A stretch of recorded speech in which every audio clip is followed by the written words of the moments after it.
Let's get started. Welcome to the Parenting in Racial and Culturally Diverse Families theme. Adopting in a racially and culturally diverse family can present challenges that go beyond the normal difficulties associated with parenting.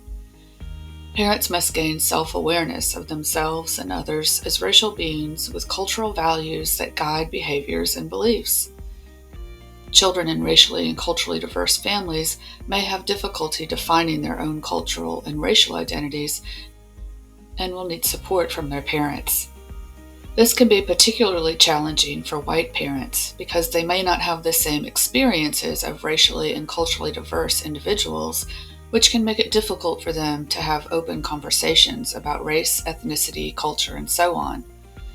Finally, children and parents in racially and culturally diverse families often face microaggressions, and the parent needs to support the child and help them manage the microaggressions.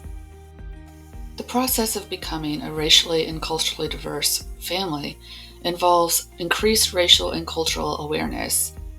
Parents must gain awareness of themselves and others as racial beings.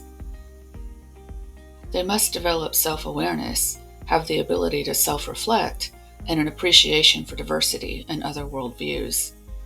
As racial beings, we also have cultural values that guide our behaviors and beliefs.